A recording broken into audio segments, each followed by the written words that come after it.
Hello friends, अब म तिमीलाई देखाउनेवाला छु है कसरी यो एसक्युएल कनेक्ट गर्ने भनेर। त्यसको लागि पहिला तिमीहरूले यो तीनटा कुरा डाउनलोड गर्नुपर्ने हुन्छ।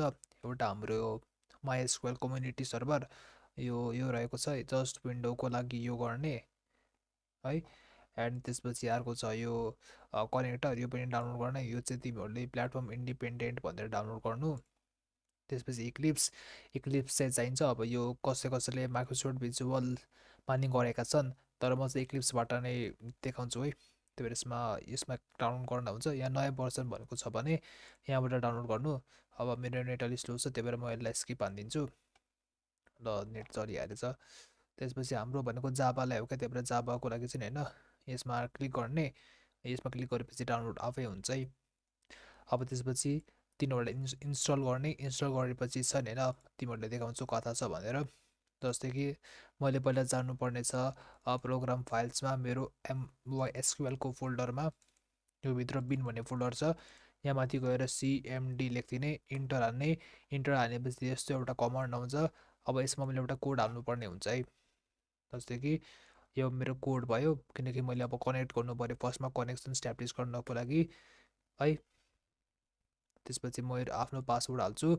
यो पासवर्ड चाहिँ होइन, तिमीहरूले जब यो बनाउँछु नि होइन, यसले कतै नोट डाउन गरेर राख है। पासवर्डलाई कपी पेस्ट गर्न मिल्दैन। ओके, मैले लेख्नु पर्यो $456 इन्टर।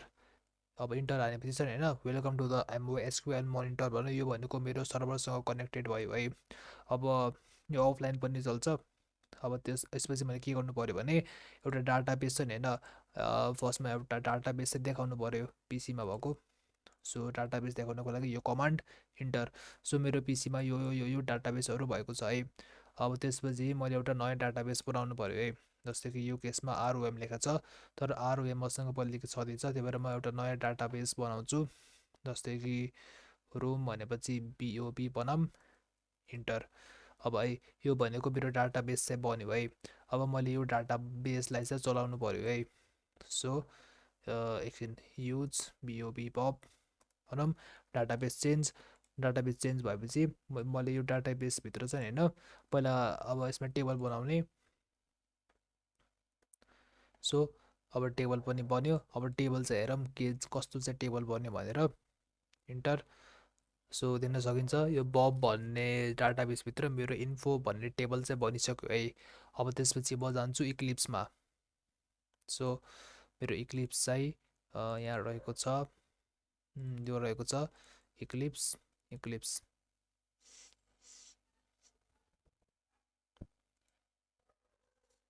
सो अब चाहिँ होइन, म एउटा नयाँ प्रोजेक्टको नाम न्यूमा जाऊँ, न्यू जाभा प्रोजेक्ट। यसको नाम चाहिँ पनि लिदिउँ, जस्तै कि AI880 दिउँ, फिनिस। यसको नाम भयो।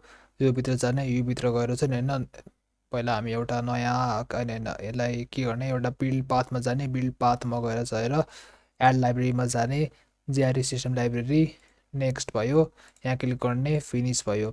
त्यसपछि यसको चाहिँ होइन बिल्ड पाथमा जाने र यसलाई कन्फिगर बिल्ड पाथमा जाने। त्यसपछि चाहिँ होइन, मैले यो मेरो के छ अरे, यो दुइटा यहाँ छ अनि यो दुइटा यहाँ छ। यो तलको चाहिँ तलकोलाई चाहिँ माथि टुप्पोमा लग्ने। यो लगेपछि चाहिँ होइन, यो जुन तलको छ नि होइन, JRE सिस्टम लाइब्रेरी, यसलाई एकछिनमा रिमुभ गर्नुपर्छ। पहिला अप्लाई गरौँ। यहाँ गरेपछि यो कुन हो अरे, तलको JRE सिस्टम SE17 होइन, यो यसलाई चाहिँ हामी के गर्छौँ अरे, रिमुभ गर्छौँ। त्यसपछि यहाँ जान्छौँ, अप्लाई एन्ड क्लोजमा जान्छौँ। त्यसपछि अब हामीले यसमा एउटा कनेक्टर हाल्नु पऱ्यो। कनेक्टर हाल्नको लागि कि configure build path library add external jars भनेछ। त्यसपछि तिमीहरूको कनेक्टर कुन ठाउँमा छ है, सो यसलाई एक्सट्र्याक्ट गरेपछि यसमा क्लिक गर्ने, ओपनमा क्लिक गर्ने। त्यसपछि अप्लाई एन्ड क्लोज। अब यो दुइटा आयो है। अब त्यसपछि म एउटा नयाँ एउटा क्लास बनाउँछु। क्लासमा गएर मैले यसलाई कनेक्ट गर्नु पऱ्यो, जस्तै कि FIS फिस भयो अनि यो भयो। अब यो भएपछि चाहिँ होइन, मैले यसमा कपी पेस्ट गर्नु पऱ्यो। कपी पेस्ट गर्नुको लागि मसँग एउटा यो कोड रहेको छ। सो यो कोडलाई चाहिँ होइन म कपी यहाँ पेस्ट गर्छु। सो यहाँ गएर पेस्ट हानिदिउँ। पेस्ट हानेपछि है, मैले दुइटा कुरा चेन्ज गर्नुपर्ने हुन्छ। एउटा मेरो यो के अरे डाटाबेसको नाम, मेरो डाटाबेसको नाम के हो अरे, बब हो, BOB लेखौँ। त्यसपछि पासवर्ड चाहिँ तिमीले आफ्नै पासवर्ड हाल्नुपर्ने हुन्छ। र अर्को भनेको यो क्लासको नाम, मेरो क्लासको नाम के हो अरे FIS, त्यही भएर मैले FIS नै लेख्नु पर्यो। यो लेखेपछि हाम्रो काम सबै सम्पूर्ण पुरा भयो। अब यसले यहाँ प्याकेज भनेर यसलाई एरर दिइरहेछ, यसले चेक गरौँ।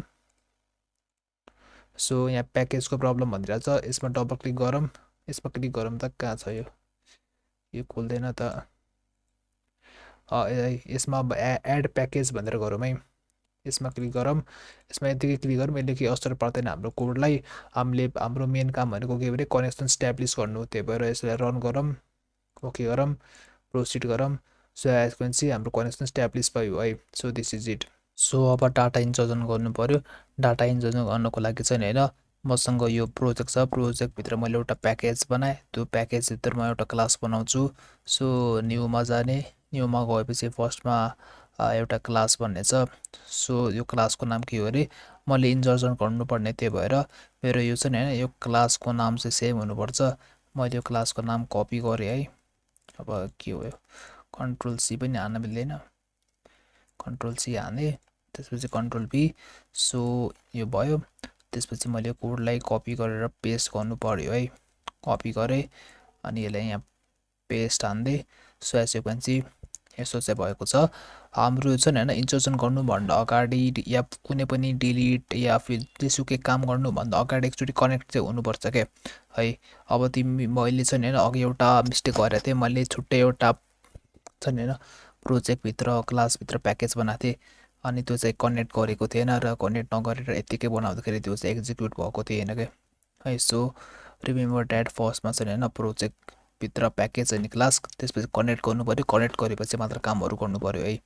सो यसलाई रन गरौँ, रन गरेपछि इन्सर्ट कम्प्लिटेड भन्यो। अब यसलाई कसरी चेक गर्ने हो भन्ने चाहिँ होइन, यसमा चाहिँ के गर्ने हो भने फर्स्टमा हामीले डाटाबेस चलाउनु पऱ्यो, युज रोम भन्ने। सो रोम भनेपछि सो अल फ्रम इन्फो भन्ने, एकछिन है, so all from info, select all from info रहेछ है। सो यो गरेको छ। So as you can see मैले के नाम चाहिँ हालेको छु भने रमन कार्की, सपोज मैले आफ्नो नाम हाल्छु BBIS होइन,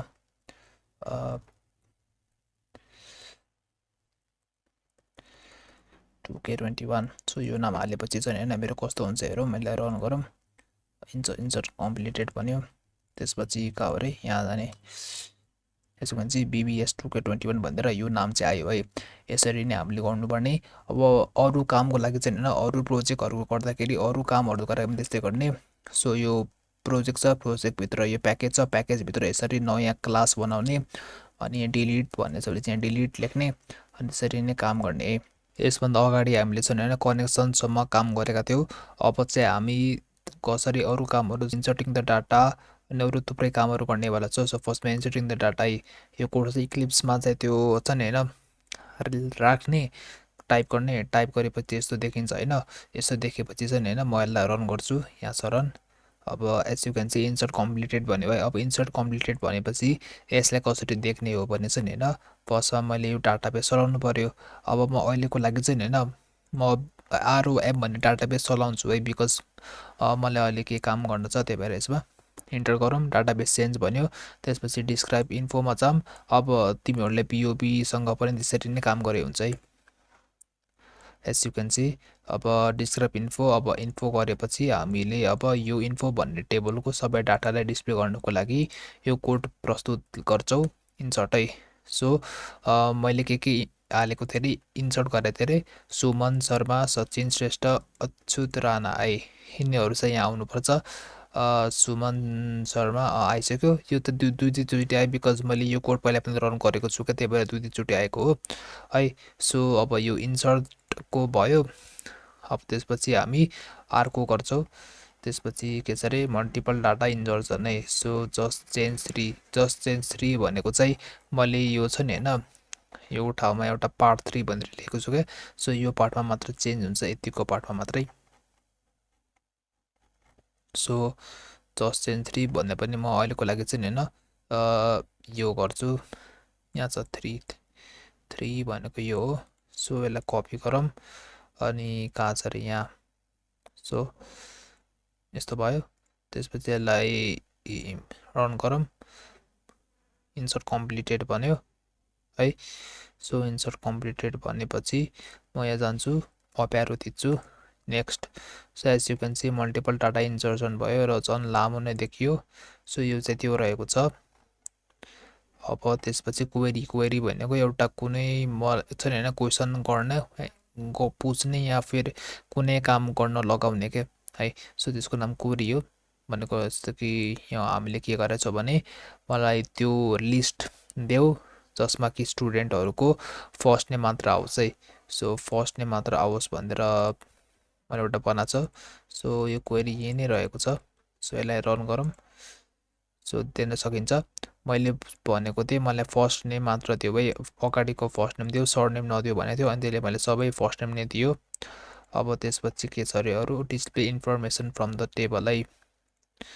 डिस्प्ले इन्फर्मेसन यहाँ छ यो होला सो यो डिस्प्ले गरेको छ रातो रातोमा चाहिँ किन आएको यो so display information from the टेबलले चाहिँ के गर्छ भने चाहिँ this code displays the entire information from the table but does not display the data whatever the information is present inside the table the all cell be presented out है मतलब टेबलभित्र के छ नि सबै आउँछ मतलब त्यो भनेको चाहिँ टेबलको नेम छ नि मतलब कलमको नेम त्यो पनि आयो क्या first name last name as you can see यो चाहिँ नआउनु पर्ने हो नि डाटा भनेको त हाम्रो यो पो हो तर के अरे display information from the table भनेपछि यो सबै आउँछ क्या अरे कलमको नेम रोको नेम सबै आउँछ है सो यो चाहिँ यस्तो रहेको छ अब चाहिँ हामी अर्कोमा जाऊँ त्यसपछि अर्कोमा के रहेको छ भने डिलिट द डाटा यो सायद मैले गरेको छुइनँ होला यहाँबाट सो यहाँ चाहिँ डिलिट द क्वेरी भन्ने छ रन गरेर हेरौँ क्यानट डिलिट द डाटा रे सो यसलाई छोडौँ अब अपडेट क्वेरी यो चाहिँ के हो यसो पनि काम गरेर हेरौँ है क्यानट अपडेट द टेबल अनि डिलिट क्वेरी त भइसक्यो क्रिएट टेबल क्वेरी यो भनेको यहाँ चाहिँ के एरर देख्यो सो यति नै हो है अब तिमीलाई थाहा पायो होइन कसरी के गर्नुपर्ने मेन भनेको छ नि होइन यो जुन डाटाबेसको नाम छ नि होइन यसलाई चेन्ज गर्ने आफ्नो पासवर्डलाई चेन्ज गर्ने अनि कहिले चाहिँ यहाँ प्याकेज पुगेन भन्छ कि अनि प्याकेज हालिदिने कि त्यसको लागि है त्यसको लागि चाहिँ प्रोजेक्ट बनाउने प्रोजेक्टभित्र प्याकेजभित्र क्लास बनाएर त्यो प्रब्लम पनि सल्भ गर्न सकिन्छ है मेनली भनेको यो अनि कति छ नि होइन कुनै ठाउँमा छ नि यहाँ हामीले त्यो पार्टिकुलर त्यो टेबलको नाम लेख्नुपर्ने हुन्छ जस्तै कि यो केसमा मेरो इन्फो भन्ने छ नि होइन धेरै ठाउँमा अब हेर चाहिँ इन्सर्ट इन्टु इन्फो भनेको चाहिँ जो तिम्रो टेबलको नाम पनि कतैमा इम्पोर्टेन्ट हुन्छ है टेबलको नाम पासवर्ड डाटाबेसको नाम अनि प्याकेज त्यति नै गरे पुग्छ है सो लेसन 2मा यसरी नै तिमीहरूले कोडहरूलाई एक्जिक्युट गर्ने के है